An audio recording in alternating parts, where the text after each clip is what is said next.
Saya tanya, ibadah apa? Singkat. Kalau memang ibadah kita mau kesingkat-kesingkat dan tidak usah ibadah, langsung doa makan saja. Langsung doa. Tidak ada resepsi singkat, itu tidak ada. Perayaan singkat tidak ada, tapi ibadah itu MC dong suka tambah ibadah singkat. Ibadah singkat supaya pendeta jauh khotbah lama-lama karena dong mau yang panjang. Yang putar ke kiri, putar ke kanan.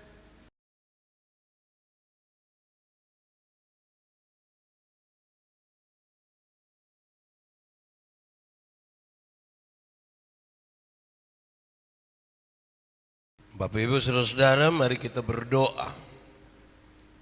Ya Tuhan, terima kasih banyak. Tuhan memanggil kami dalam perayaan penuh sukacita ini. Kami tahu walaupun sedikit waktu saja yang akan kami pakai untuk mendengarkan dan merenungkan firman Tuhan. Tapi biarlah itu akan menjadi pegangan bagi kami. Melanjutkan hidup kami secara pribadi, keluarga, dan juga dalam persekutuan bergereja. Kami akan membaca dan merenungkan firman-Mu. Tuhan, tolonglah kami. Terpujilah nama Tuhan, berfirmanlah bagi kami. Di dalam nama Yesus, firman yang hidup itu kami berdoa. Amin. Bapak Ibu Saudara-saudara, panitia memberi tema kepada kita, kepada saya, untuk menjadi bagian perenungan kita adalah cerita kita dalam cerita Tuhan.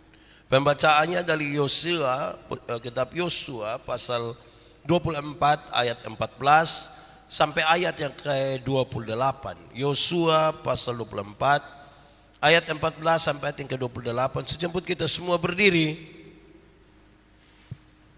Oleh sebab itu takutlah akan Tuhan dan beribadahlah kepadanya dengan tulus ikhlas dan setia. Jauhkanlah Allah yang kepadanya nenek moyangmu telah beribadah di seberang sungai Efrat dan di Mesir, dan beribadahlah kepada Tuhan.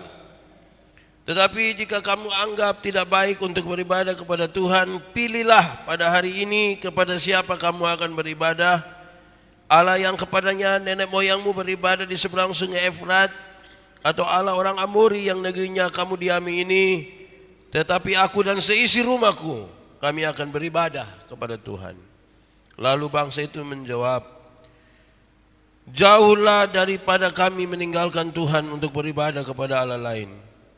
Sebab Tuhan Allah kita, dialah yang telah menuntun kita dan nenek moyang kita dari tanah Mesir, dari rumah perbudakan, dan yang telah melakukan tanda-tanda mujizat yang besar ini di depan mata kita sendiri, dan yang telah melindungi kita sepanjang jalan yang kita tempuh, dan di antara semua bangsa yang kita lalui.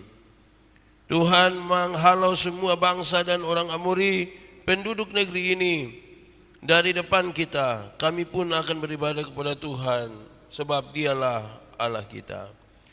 Tetapi Yosua berkata kepada bangsa itu, tidaklah kamu sanggup beribadah kepada Tuhan, sebab dialah Allah yang kudus, dialah Allah yang cemburu. Ia tidak akan mengampuni kesalahan dan dosamu.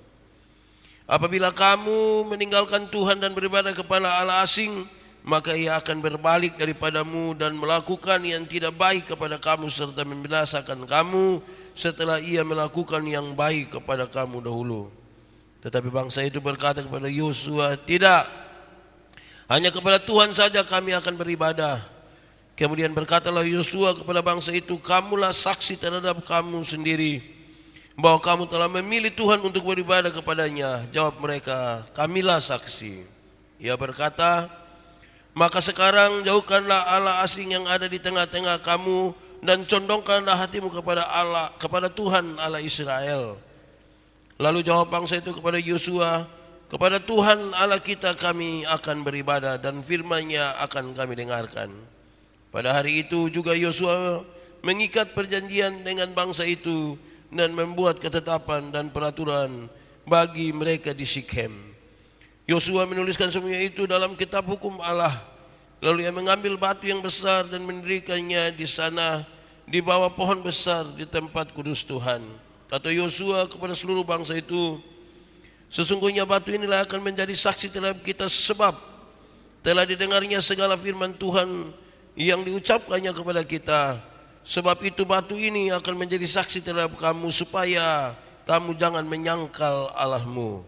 Sebab sesudah itu Yosua melepas bangsa itu pergi, masing-masing yang milik pusakanya. Demikian firman Tuhan. Berbahagia setiap orang yang mendengar firman, memelihara dan melakukan dalam hidup setiap hari. Silakan duduk semuanya. Bapak Ibu saudara-saudara, shalom. Kuat sedikit, shalom. Saudara-saudara, hari ini kita merayakan hari ulang tahun reformasi ke-507. Hari ulang tahun Gereja Masehi Injili Timur yang ke-77. Dan penutupan bulan keluarga sekaligus pembukaan bulan lingkungan hidup. Jadi besok Gemit sudah masuk di bulan lingkungan hidup. Hari ini secara umum tema Gemit itu adalah gereja merayakan kasih dan mewujudkan perdamaian. Gereja merayakan kasih dan mewujudkan perdamaian. Panitia hari raya, cek.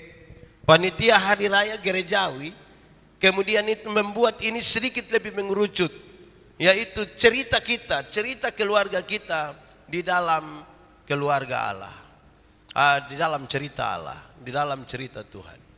Saudara-saudara, malam hari ini atau sore sampai malam kita ada di sini, sebenarnya tema utamanya adalah kita berkumpul untuk bernyanyi memuji Tuhan.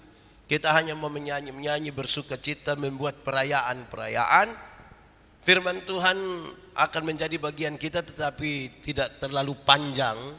Tapi biarlah walaupun hanya sedikit, kurang lebih 20 menit, tapi biar itu akan menjadi sesuatu yang menolong kita menggabungkan dua tema yang besar di 4 hal yang ada dan kita rayakan hari ini. 1, HUT Reformasi ke-507. 2, hari ulang tahun Gemit ke-77.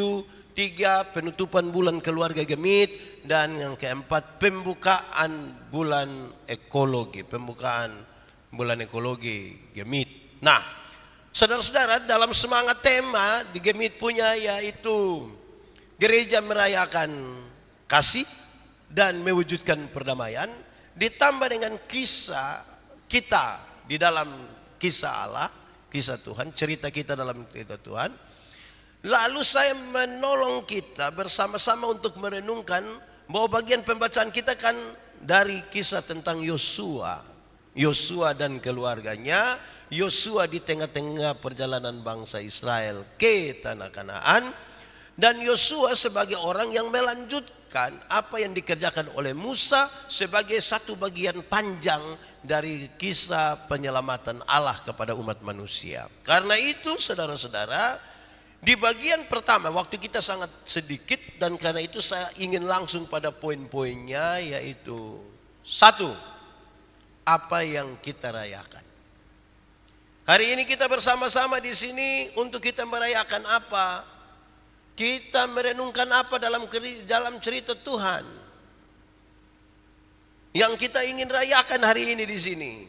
Saya ingin mengatakan bahwa yang kita rayakan hari ini adalah kita merayakan peristiwa kasih.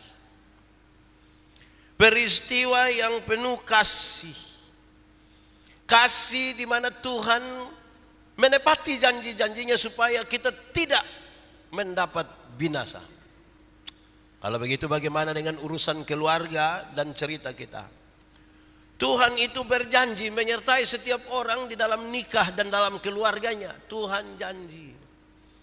Kalau Tuhan janji, sekarang renungkanlah apakah janji Tuhan itu masih nyata di dalam keluargamu. Kalau kita pakai narasi dari teman-teman panitia bahwa cerita keluarga kita dalam cerita Tuhan itu pasti cerita baik toh. Pertanyaannya, seberapa tahun menikah? 10 tahun pendeta, ceritanya lebih banyak cerita baik kok cerita rusak. Karena itu yang kalau kita bikin perayaan di situ. Saudara tahu bahwa kalau Tuhan sudah bikin cerita baik di dalamnya, waktu kita masuk dan bikin cerita-cerita itu menjadi cerita rusak, maka kisah itu kisah yang repot sebenarnya. Kisah kita dalam cerita Tuhan adalah kisah yang repot kalau tidak sejajar dengan apa yang menjadi gambaran kisah Tuhan kepada kita.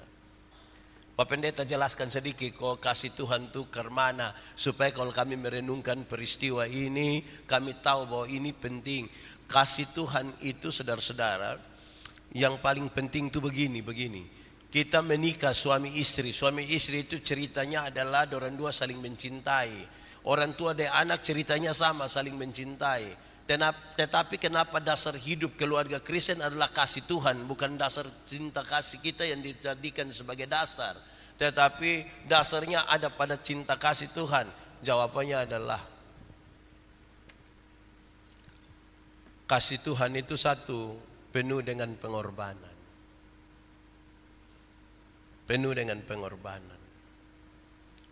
Saudara, renungkanlah dalam keluarga kita ada pengorbanan, kok tidak? Bahkan puncak dari pengorbanan itu Tuhan memberikan nyawanya untuk keselamatan kita. Kedua, kasih Tuhan itu penuh dengan penerimaan kekurangan kita. Penerimaan keterbatasan kita, bahkan penerimaan pemberontakan kita kepada Tuhan. Itu masih ada di keluarga kita, kok tidak? Ketiga, kasih Tuhan yang menjadi dasar adalah kasih yang penuh pengampunan. Kasih yang penuh apa? Pengampunan. Saudara tahu, tidak ada seorang istri pun yang ditugaskan khusus untuk memuaskan kehidupan suaminya. Tidak ada seorang suami yang khusus diciptakan memuaskan kehidupan istrinya. Sekarang siapa mau kasih puas, siapa puhati kalau tiap hari dan dua minta untuk dipuaskan.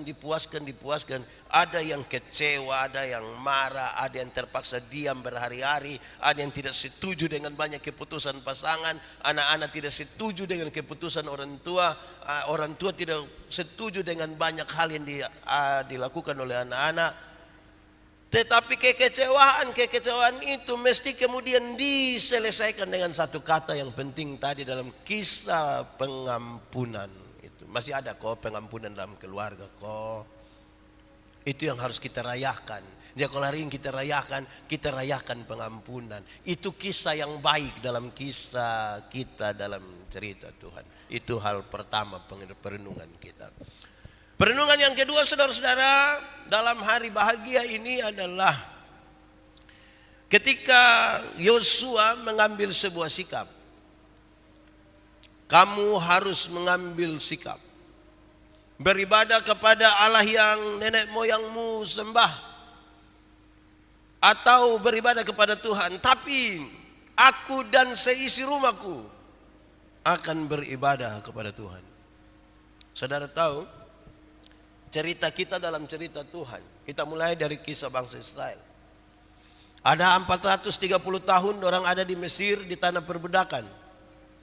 Sekarang Tuhan menjanjikan kamu akan masuk negeri yang penuh dengan kelimpahan madu dan susu di sana.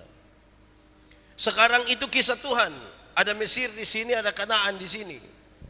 Tetapi yang kemudian terjadi dalam perjalanannya adalah kisah-kisah dari bangsa Israel, kisah-kisah dari keluarga-keluarga, kisah-kisah dari suku-suku. Kisah-kisah itu saudara melukiskan sesuatu yang luar biasa, karena pada akhirnya kisah yang utuh Mesir ke Kanaan justru tidak dicapai oleh kisah dari keluarga-keluarga, kisah dari pribadi-pribadi.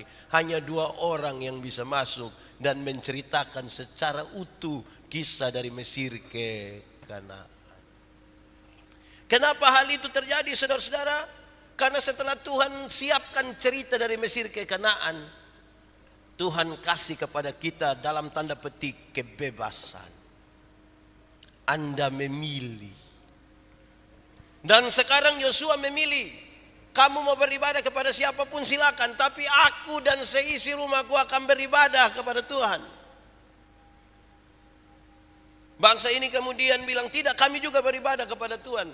Tapi tolong katakan sesuatu, kenapa kamu mau beribadah kepada Tuhan? Mereka berefleksi, Tuhanlah yang telah memimpin kami keluar dari Mesir tanah perbudakan ke Kanaan, negeri yang penuh dengan susu dan madu. Sikap kita itu ibarat motor, saudara. Waktu kita beli motor itu kan ada gas, ada rem, ada ban, ada velg, ada semua-semua. Kita ambil keputusan mau box dengan berapa. Tikungan yang di BI lama itu kita mau ambil dengan berapa? Mau ambil 120, silakan. Lingkar di muka katedral itu kita mau berapa dia pun kecepatan? 120, silakan. Karena kita yang keputusan toh. Tidak mungkin bilang beta bawa motor tapi don di sebelah yang gas kok akhirnya beta pun gas iko kan, so kita yang gas.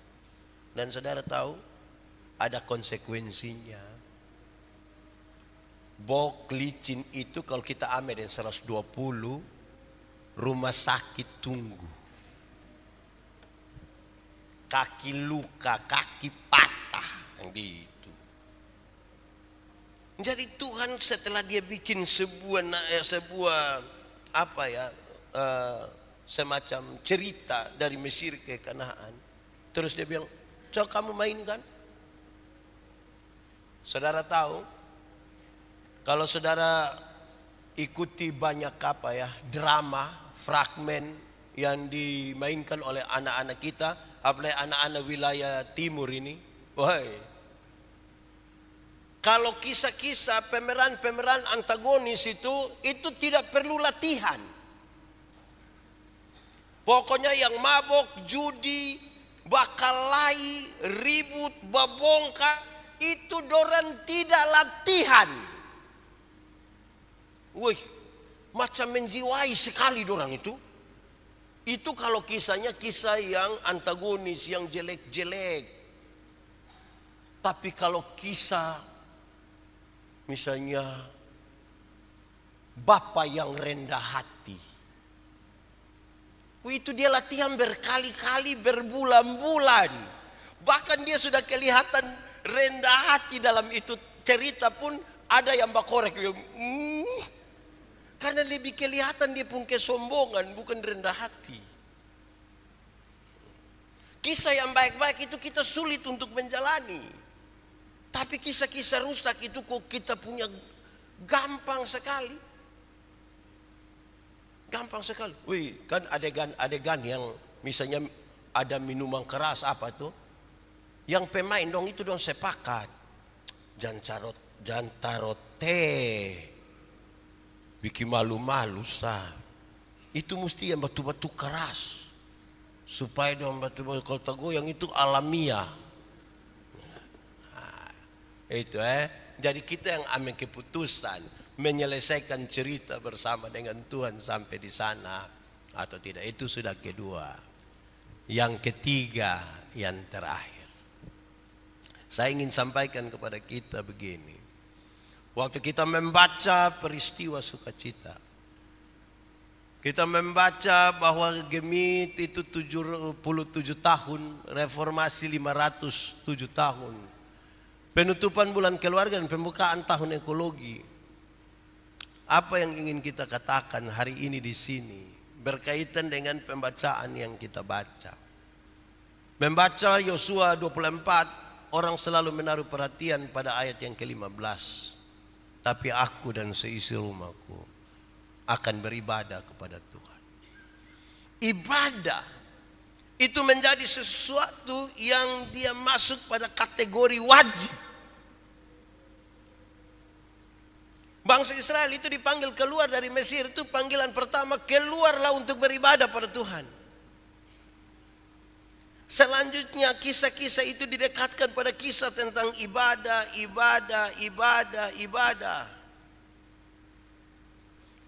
Mari kita berefleksi saudara-saudara, berapa banyak kali kita menyiapkan diri untuk beribadah kepada Tuhan. Secara pribadi, secara keluarga dan dalam kebersamaan. 52 minggu ini, hari Minggu, 52 hari Minggu, kita ada bolos berapa kali, ada penuhi berapa kali. Ibadah. Saya punya catatan tersendiri karena di beberapa tempat saya pernah alami. Ketika kita ikut sebuah ibadah, nanti MC itu dengan luar biasa kasih tahu kita bilang begini, saudara-saudara kita akan masuk dalam ibadah. Jadi dong sebut misalnya acara ada 4 kayak sekarang, perayaan ini, itu dan lain sebagainya. Sebagai orang beriman, kita akan menyatakan semua syukur kita bersama-sama dalam ibadah. Dan ibadah singkat ini akan dipimpin oleh Pendeta Yandi. Saya tanya, ibadah apa?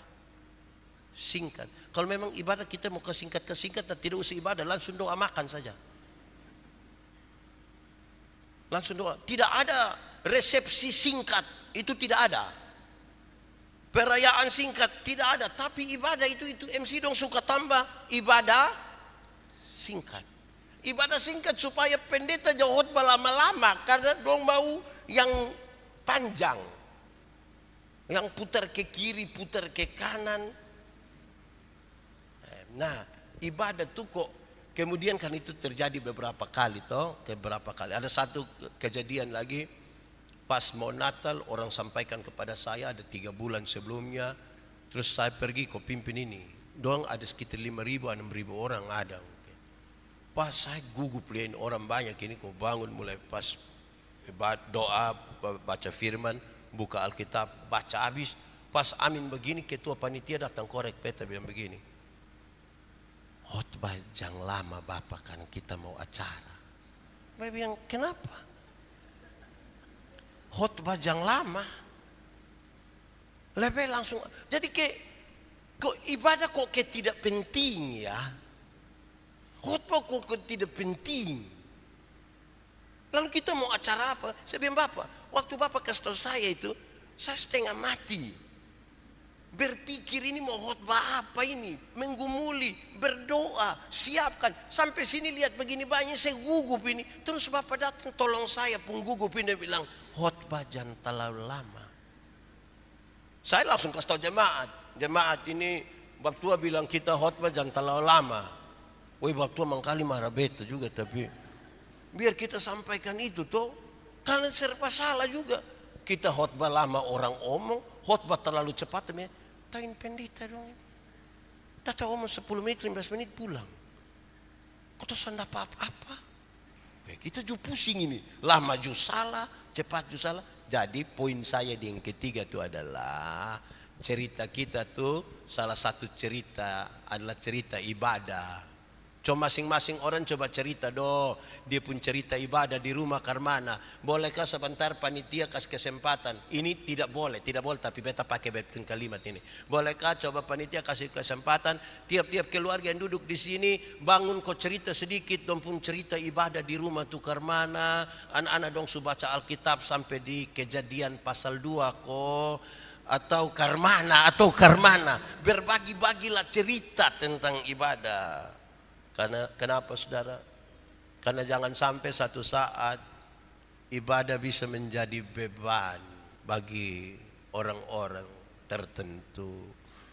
Kita beribadah itu menjadi beban, orang tidak ikut. Saudara tahu ini yang kemarin Covid kau potong mus ibadah di rumah itu, su kembali pergi gereja juga yang lain lanjut terus di rumah. Dong bilang ais namanya juga kan Tuhan su atur begini lai kau mau Karmana botol su tua-tua biar botol di rumah sah. Yang beta heran ibadah di rumah dia tidak bisa datang gereja karena tahu sendiri botol son tahu orang ini toh. Tapi pesta dia hadir. Itu juga aneh sebenarnya itu. Masa datang di gereja tidak bisa tapi di pesta itu lebih bakar rumun itu. Lebih dekat-dekat tuh di pesta itu. Di gereja boten sana cipika-cipiki itu. Itu kaki kiri kanan kiri. Di pesta haji sehat kopo Karmana po ji apa kabar kan itu di pesta begitu. Ini dari kita pun refleksi kali ini gereja mus ibadah terus mus ibadah rajin ibadah. Kalau kita tidak beribadah, bahaya. Karena sumulainya atau tadi, beta pun pengalaman tadi, orang suruh ibadah singkat, suruh khotbah jangan lama. Pengalaman lain kan mengatakan, kalau kita doa syukur, ibadah syukur begitu, tetangga don deka-deka sah dengan itu tanpa ibadah. tapi don belum pi. Istri bilang, papa mari sudah, su ibadah. Dia pun suami bilang, masih ibadah. Nah dia pun suami mau pi pas apa? Kita juga mengalami berkali-kali waktu ibadah orang sedikit. Pas makan jadi banyak. Jadi ini panggilan beribadah atau panggilan makan. Itu jadi refleksi kita lagi. Supaya kita tahu bahwa oh ibadah ini masih penting kok. Masih penting kok. Itu belum terhitung lagi. Ada yang lain-lain saudara. Ini kita semua berefleksi ini. Beta pimpin beberapa syukur pembangunan gedung ibadah. Apalagi Agape juga sementara bangun gedung ibadah toh. Ada orang ini yang ibadah ini selalu ada alasan untuk dong pi luar. Jadi nanti dong duduk sedikit dong keluar. Saya tanya dong, ada yang biasa pas ibadah dong keluar, ada pendeta. Dong keluar kau bikin apa? Separuh keluar kau merokok, separuh keluar. Saya bilang begini, untuk apa kita bikin gereja bagus-bagus, itu duduk di luar. Itu sama dengan silakan masuk duduk di luar. Kan karena kau begini, su bikin habis duduk diam-diam di situ. Kau mau keluar bikin apa? Nah, duduk di dalam supaya ikut ibadah. Ada 1-2 kelompok kaum bapak penyanyi bagus. Dong dari tidak mau menyanyi sampai semua menyanyi, su bagus. Tapi dong pun kurang bagus satu itu. Ada dong tidak datang, dong kirim pesan duluan pian anak. Ini kasih tahu pendeta, kami setelah khotbah karena yang lain dong masih siap. Oke, kita ikut. So habis potong kasih kesempatan vokal grup dari kaum bapak ini. Habis dia menyanyi, habis itu dia pulang. Jadi dia datang apa? Dia datang apa ini? Ibadah itu utuh dari awal sampai akhir. Jangan setengah-setengah. Woi, dapat setengah-setengah itu bahaya. Dia mesti utuh. Saudara bayangkan kalau saudara tidak fokus dalam satu ibadah baru. Saya paling senang lihat di Agape ini kalau kita bilang baik Bapak Ibu saudara-saudara, pulanglah ke dalam hidup dan tugasmu dengan selamat, arahkanlah hatimu pada Tuhan dan terimalah berkat Tuhan. Beta lihat ada di atas 30% itu siap tangan begitu. Padahal tadi beta tahu dia tidak duduk di dalam. Tapi kalau kita bilang terimalah berkat Tuhan, dia supaya apa? Itu supaya apa? Jadi refleksi kita di ini bulan keluarga, di reformasi dan apa ini kan, mari kan, ini kan di teks yang kita baca itu tentang ibadah toh. Nah kita punya ibadah tuh setengah-setengah kok utuh-utuh. Itu belum termasuk yang datang terlambat. Bayang, kok pun sedikit lagi kita punya waktu-waktu ibadah itu. Sudah datang terlambat, duduk sedikit keluar, terima berkat baru muncul. Nah, sampai 1,5 jam kok tidak, dan sampai tidak sampai. Oi, kenapa kamu terlambat? Oi, pendeta namanya potong bampa pagi susah sekali dengan anak dong. Aduh, mau anak kok mama mantu kok sama sebetulnya mesti korek satu. Terus beta baru nonton ada video satu itu pendeta bilang begini, orang yang suka alasan-alasan datang ke gereja kok terlambat itu orang macam tidak pernah berangkat tidak pernah terbang di mana-mana. Saya pikir juga betul ya, dia pun penjelasan itu ringan dengan contoh yang gampang sekali. Pernah berangkat kok pernah? Yang pernah. Misalnya di Surabaya pernah? Oke. Layan jam berapa? 6.15. Ada yang pernah pi 6:30.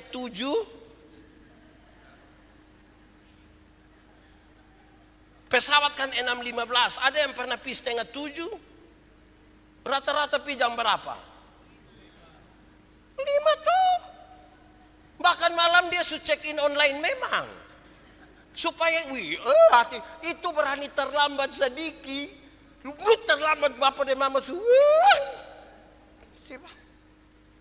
Dia terasa juga tua. Mungkin satu kali waktu mesti ibadah sambil jalan-jalan ke Surabaya. Nah, itu pasti kita tidak terlambat itu. Pasti kita akan hadir dengan baik-baik semua. Mari kita, ini refleksi kita bersama. Saya pun refleksi sendiri, saudara-saudara masing-masing. Kita berefleksi supaya karena ibadah itu menjadi sebuah refleksi kita. Utuh atau tidak kita pun ibadah. Saya berjuang untuk berefleksi. Yang pendeta ya dipimpin-pimpin ini.